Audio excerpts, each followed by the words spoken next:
বন্ধুরা, ভিলেজ রসইতে তোমাদের সবাইকে জানাই অনেক অনেক স্বাগত। চলো দেখা যাক আজকে আমাদের গল্পে কি হয়। আরে রাহুল, তোমার কি হলো? কি করছো? তাড়াতাড়ি আসো, আমাদের খুব খিদে পেয়ে গেছে, তোমার জন্য বসে রয়েছি। দেখেছো এই ছেলেটা যে কি করে না, কখন হাত মুখ ধুতে গেছে এখনও আসছে না। তাড়াতাড়ি আসো, খুব খিদে পেয়ে গেছে। হ্যাঁ দিদি, একদম ঠিক বলেছো। এর না যে কোনো কাজ করতে গেলে ঢুক ঢুক করতে থাকে। আরে রাহুল তাড়াতাড়ি আসো, তাড়াতাড়ি, খুব খিদে পেয়ে গেছে। আজকে দেখো কি রান্না হয়েছে, আজকে তোমার একদম ফেভারিট খাবার রান্না হয়েছে। আরে হ্যাঁ হ্যাঁ আসছি আসছি। বাপরে বাপ, দাঁড়াও না একটু, হাত মুখগুলো একটু ভালো করে মুছতে তো দেবে নাকি? আসছি। আরে দাও দাও দাও, দেখি কি রান্না করেছো, দাও, আমারও বড্ড খিদে পেয়ে গেছে, বুঝলে তো। দেখি দেখি আমার জন্য আজকে কী রান্না করেছো, যে এত ডাকাডাকির হাঁক পড়ে গেছে। দেখি দেখি দেখি তাড়াতাড়ি দেখি কী রান্না হয়েছে। আরে কি রান্না হয়েছে সেটা কি বলবো, দেখো দেখো, তোমার সেই লতি, কতদিন ধরে মাথা খেয়ে নিচ্ছিলে যে লতি খাবো লতি খাবো। নাও নাও, তাড়াতাড়ি করে খাওয়া দাওয়াটা সেরে চলো ঘুমিয়ে পড়ি, অনেকটা রাতও হয়ে গেছে কিন্তু। বসে পড়ো বসে পড়ো। কুসুম, তুমি তাড়াতাড়ি করে ভাতটা বাড়ো, হ্যাঁ তাড়াতাড়ি বাড়ো। আরে বাহ, লতি, বাহ বাবা বাহ, এটা তো আমার খুবই প্রিয় একটা খাবার। ঠিক আছে ঠিক আছে, তাড়াতাড়ি ভাতটা বাড়ো, আমারও তর্স হয়েছে না। তারপর এখানে কুসুম তাড়াতাড়ি করে সবাইকে ভাত দিতে থাকে, আর এইখানে সবার থালে থালে সে ভাত দিয়ে দেয়। আরে দাও দাও, তাড়াতাড়ি লতিটা দাও, আমি আর থাকতে পারছি না, আমার তো জিভ দিয়ে একদম জল চলে আসে, তাড়াতাড়ি দাও। আরে দিচ্ছি বাবা দিচ্ছি, দেখো এতক্ষণ আসছিল না আর এখন পাগল করে দিচ্ছে। নাও নাও, তোমাকে একটু বেশি করেই দিচ্ছি, নাও তো পেট ভরে খাও। ধীরে সুস্থে খেয়েও, আবার যেন তাড়াতাড়ি করে খেতে গিয়ে নাকে মুখে না ভাত চলে যায়। দিদি নাও, আমরাও তাহলে খাওয়া শুরু করে দিই সবাই, বুঝলে তো। আরে বাহ, লতিটা তো খেতে খুব ভালো হয়েছে, কিন্তু ভয়ও লাগছে গলাটা না ধরে আবার। আরে কুসুম, লতিটা তো খুব ভালো হয়েছে, খেতে খুব টেস্টি হয়েছে। আমি তাড়াতাড়ি করে খেয়ে নিচ্ছি, আমার জন্য কিন্তু রেখো, আবার তোমরা সব খেয়ে নিও না, জানো তো আমি লতি খেতে কত ভালোবাসি। বাহ বাহ, খুব ভালো হয়েছে। ওই দেখো দিদি, দেখেছো যেটা ভেবেছিলাম সেটা, বলেছিলাম না ও খাবে না। দেখো দিদি এখন কি করি বলো তো। আচ্ছা গুবলু বাবা, আমরা খেয়ে নিই, তারপর তোমাকে আমি গরম গরম দুধ দিচ্ছি, দুধ খেয়ে ঘুমিয়ে পড়বে, ঠিক আছে? এই ছেলেটা না কবে যে একটু ঝাল খাবে। আর এইদিকে রাহুল তাড়াতাড়ি করে ভাত খেয়ে নেয়। আরে কুসুম দাও দাও, তাড়াতাড়ি আরেকটু লতি দাও, খেতে খুব ভালো হয়েছে। হ্যাঁ দিচ্ছি দিচ্ছি, এই নাও, তোমার জন্য এইটুকু বাঁচিয়ে রেখেছিলাম, জানি তো তুমি আবার নেবে। তারপর এখানে সবাই খাওয়া দাওয়া সেরে বসে থাকে। কুসুম, খাওয়া দাওয়া তো হয়ে গেছে, তুমি গুবলুকে দুধটা গরম করে দাও, আমি থালা বাসনগুলো রেখে কলপারে রেখে আসছি, কালকে সকালে ধুয়ে নেব। এই বাপরে বাপ, এই খাওয়া দাওয়া করলে না এত থালা বাসন হয়ে যায় একদম। দিদি বলছি কি যে করি বলো তো, একটু তো বৃষ্টির নাম গন্ধ নেই, এই গরমে তো আর থাকতে পারছি না। আমরা না হয় যেমন তেমন করে কাটিয়ে দিচ্ছি, এই বাচ্চাগুলো তো সারা রাত ঘুমাতে পারে না, একদম ছটফট করতে থাকে, আর ওদের জন্য আমাদেরও আর ঘুম আসে না। কি করি বলো তো, সত্যি কবে যে একটু বৃষ্টি নামবে, এত রোদ দেয় প্রত্যেক দিন। হ্যাঁ কুসুম, এটা তো তুমি ঠিকই বলেছো, কিন্তু আজকে দেখো বেশ একটু ঠান্ডা ঠান্ডা হাওয়া আসছে, মনে হয় দূরে কোথাও বৃষ্টি হয়েছে, তাই না? হ্যাঁ হ্যাঁ মা, ঠিক বলেছো, আজকে একটু ঠান্ডা ঠান্ডা হাওয়া লাগছে এই বারান্দাতে। আমি আর গুবলু ভাই এখানে বারান্দায় খাটিয়াতে শোবো, খুব মজা হবে, তাই না বল গুবলু ভাই, তাই না বল? হ্যাঁ হ্যাঁ গুলিয়া দিদি, তুমি আমি বাইরে খাটিয়ায় শোবো, কী মজা কী মজা। আরে বাপরে গুড়িয়া, তোমার তো দেখছি অনেক সাহস হয়ে গেছে, তোমার ভূতের ভয় লাগছে না নাকি? আরে কুসুম, তুমি আর ওদেরকে ভূতের ভয় দেখিও না, যাও একটু হাওয়া দিচ্ছে আজকে, ওরা আজকে এখানেই ঘুমোক, বেচারারা গরমে একটু ঘুমাতেও পারে না, তুমি আবার ওদেরকে ভূতের ভয় দেখাচ্ছ। আচ্ছা গুড়িয়া গুবলু, তোমরা তাহলে এখানে ঘুমিয়ে পড়ো, আর কোনো ভয় টয় পেলে আমি তো আছি, আমাকে ডেকে নেবে, ঠিক আছে? বাথরুম যাবে না কিন্তু একা একা।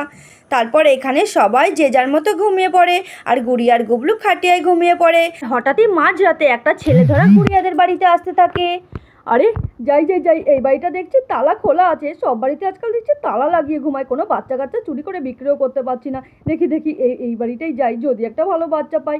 আরে আরে, এই বাড়ির সবাই তো দেখছি একদম নাক রেখে ঘুমাচ্ছে, যাইতে একটু সামনের দিকে এগিয়ে যাই। আরে আরে আরে, ওই বারান্দায় খাটিয়াতে মনে হচ্ছে দুটো বাচ্চা ঘুমিয়ে আছে। আরে হ্যাঁ তাই তো, আজকে মনে হচ্ছে দিনটা আমার বেশ ভালো। যাই যাই যাই, তাড়াতাড়ি করে যাই, বাচ্চাগুলোর কাছে যাই, দেখি দেখি গিয়ে। আরে বাহ, বাচ্চাগুলোকে তো দেখতে কত সুন্দর, বেশ চড়া দামে এদেরকে বিক্রি করতে পারবো। হ্যাঁ হ্যাঁ হ্যাঁ, খুব ভালো খুব ভালো। না না, বাচ্চাগুলোকে তাড়াতাড়ি করে আমি উঠিয়ে নিই। আরে ওই পাশের বাচ্চাটা তো একটু বড়, ওটাকে ওঠাতে গেলে যদি ঘুম থেকে উঠে পড়ে তাহলে সর্বনাশ হয়ে যাবে। এই ছোট বাচ্চাটাকেই উঠিয়ে নিয়ে যাই, ছোট আছে, বেশ ভালো দাম পাওয়া যাবে একে। হ্যাঁ হ্যাঁ, তাড়াতাড়ি করে একে উঠিয়ে নিই, নইলে আবার বাড়ির লোকজন উঠে গেলে আমাকে লাঠি পেটা করবে। যেই যেই যেই, তাড়াতাড়ি করে বাচ্চাটাকে উঠিয়ে নিই, আজকে তো আমার দিনটা বেশ ভালো। তারপর চোরটা গুবলুকে ওখান থেকে ওঠাতে থাকে। বাপরে বাপ, বাচ্চাটা তো দেখছি বেশ ভারী। যাই যাই যাই, তাড়াতাড়ি করে বাচ্চাটাকে একটা কাপড় দিয়ে ঢেকে নিই। এ তাড়াতাড়ি করে বাচ্চাটাকে ঢেকে নিই, নইলে আবার বাড়ি কেউ উঠে যাবে। ব্যাস, এই তো হয়ে গেছে ঢাকা। যাই যাই বসকে এই সুখবরটা দিয়ে আসি, বস তাহলে আমার জন্য টাকাটা রেডি করে রেখে দেবে। ভাবছি আজকের মধ্যেই বাচ্চাটাকে ডেলিভারি দিয়ে ওর থেকে টাকাটা নিয়ে নেব। যাই যাই যাই বাড়ি গিয়ে একটা ফোন করে আসি।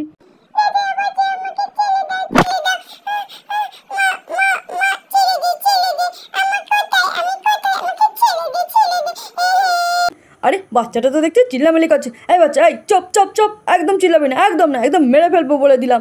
আরে বাচ্চাটা তো দেখতে চিল্লামিল্লি করছে। আরে যাই যাই যাই তাড়াতাড়ি করে বসকে ফোনটা করে দিই, নইলে বস আবার ঘুমিয়ে পড়বে, তারপরে আজকে আমি আমার টাকাটা পাবো না।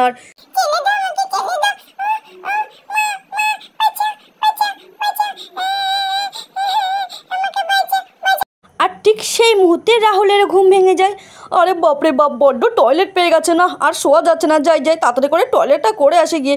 কখন পেয়েছে, এই ঘুমের জন্য আর উঠতেও ইচ্ছা করে না। যাই যাই যাই তাড়াতাড়ি করে যাই। আরে আরে আরে, একটা শব্দ আসছে না, শব্দটা কোথা থেকে আসছে? কে কে এখানে? আরে আশেপাশে তো কাউকে দেখতে পাচ্ছি না, কে এত আওয়াজ করছে? আরে আরে আরে, নিচে এটা আবার কি এরকম নড়াচড়া করছে? আরে বাপরে বাপ, কেউ আবার কিছু ফেলে দিয়ে গেল না তো বোম টোম আমাদের বাড়িতে? এটা কি নড়াচড়া করছে কি জানি। আরে বাপরে, আমার তো বেশ ভয় করছে। দেখি তো এটার মধ্যে কি। মাঝরাতে এইটা আবার আমাদের বাড়িতে কে রেখে গেল? আর এরকম নড়াচড়া করছে। না না না, শব্দটা মনে হচ্ছে এইখান থেকে আসছে। দেখি দেখি দেখি এটার মধ্যে আবার কে কি রেখে গেল আমাদের বাড়িতে। তাড়াতাড়ি করে খুলি। আর তখনই রাহুল কাপড়টাকে খুলে দেয়। আরে আরে আরে, এটা তো আমাদের গুবলু।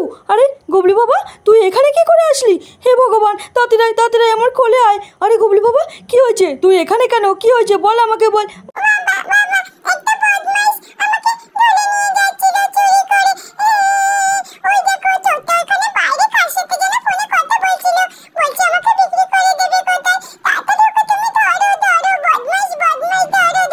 কি বলছিস? চোর? এ আমাদের বাড়িতে চোর এসছে? আজকাল ছেড়ে ধরা গুঁড়োর এত সাহস হয়ে গেছে যে বাচ্চা চুরি করতে একদম বাড়ির ওপর চলে আসছে।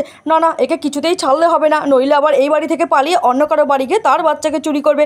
কিছু একটা ব্যবস্থা করতে হবে, কিছুতেই ছাড়া যাবে না। না না, যাই ঘর থেকে একটা চুপি চুপি কাপড় নিয়ে আসি, তারপরে এটাকে পেছন দিক দিয়ে অ্যাটাক করতে হবে। হ্যাঁ হ্যাঁ, এটাই ভালো হবে। এখন কুসুম ওদেরকে ডাকা যাবে না, ওদেরকে ডাকাডাকি করতে গেলে আবার চোরটা শুনে পালিয়ে যেতে পারে। যাই যাই যাই গিয়ে আমি কাপড়টাকে নিয়ে আসি। তারপর রাহুল ঘর থেকে একটা কাপড় নিয়ে চুপি চুপি চোরটার দিকে এগোতে থাকে। আর রাহুল চোরটার কাছে গিয়ে চোরটাকে পেছন দিয়ে কাপড় দিয়ে মুখটাকে ঢেকে দেয়। আরে শয়তান শয়তান, তুই চুরি করতে আসছিস আমার বাড়িতে? তোর এত সাহস? আয় বলছি, আয় এদিকে আয় বলছি। আজকে তোর কি হাল করি আমি দেখ। তুই বাচ্চা চুরি করতে আমাদের বাড়িতে চলে এসেছিস, তোর এত সাহস? আয় আয় বলছি, তাড়াতাড়ি করে আয়। আরে বাপরে, কোথায় ফেসে গেলাম। ছেড়ে দাও বাবু, আমাকে ছেড়ে দাও, আর করবো না আর করবো না। এ বাবা, এবার আমি কি করব? আমাকে ছেড়ে দাও আমাকে ছেড়ে দাও। কি বলছিস? তোকে ছাড়বো? কিছুতেই ছাড়বো না। এই নে বদমাস চোর, তুই আমাদের বাচ্চা চুরি করতে এসেছিস। দাঁড়া। তখনই কুসুম আর রাহুলের বৌদি ঘুম থেকে উঠে আসে। আরে আরে দিদি, রাহুল ওটা কাকে মারছে? আরে এত রাত্রে আমাদের বাড়িতে এইটা কি এসেছে? কিছুই তো বুঝতে পারছি না। আরে কুসুম, তোমরা উঠে গেছো? আরে দেখো না, এটা একটা বাচ্চা চোর আমাদের বাড়িতে বাচ্চা চুরি করতে এসেছিল। আজকে যদি আমি ঠিক মতো না উঠতাম, তাহলে এ তো আমাদের গুবলুকে নিয়ে গিয়ে বাইরের কোনো দেশে বিক্রি করে দিত। একে আমি কিছুতেই ছাড়বো না। হ্যাঁ, আজকে যে আমি আমার বাচ্চাটাকে কি করে বাঁচালাম সেটা আমিই জানি। এই বদমাস চোরগুলোর জন্য বাচ্চাগুলোকে ঘরে রেখেও দেখছি আজকাল শান্তি নেই। এবার আমি কি করব? একে তো পুলিশে দিতে হবে, একে কিছুতেই ছাড়বো না। বদমাস, হ্যাঁ এনে। আরে রাহুল, তুমি এটা কি বলছো? আমাদের বাড়িতে চলে এসেছে চোর। না না, তুমি একে কিছুতেই ছেড়ো না, একে কিছুতেই ছাড়া যাবে না। একে পুলিশের হাতে উঠিয়ে দিতে হবে, নইলে এ কাল আবার অন্য কারো বাড়ি গিয়ে তার বাচ্চাকে চুরি করতে পারে। তুমি যাও, এক্ষুনি যাও, তুমি গিয়ে পুলিশে খবর দিয়ে আসো তাড়াতাড়ি করে। হ্যাঁ হ্যাঁ রাহুল, কুসুম একদম ঠিক বলছে। যাও, তুমি তাড়াতাড়ি গিয়ে পুলিশে খবর দাও। আর এটার ব্যবস্থা আমরা করছি, আমরা একে বেঁধে রাখছি এখানে। হ্যাঁ বৌদি, ঠিক আছে, তোমরা তাহলে এটাকে ঠিক করে কিন্তু আটকে বেঁধে রেখো। আমি তাড়াতাড়ি করে গিয়ে পুলিশে খবর দিয়ে আসছি, পুলিশ নিয়ে গিয়ে এটাকে আচ্ছা মতো পেটাবে। তো বন্ধুরা, গল্পটি ভালো লাগলে অবশ্যই চ্যানেলটিকে সাবস্ক্রাইব করে আমাদের পাশে থাকবে।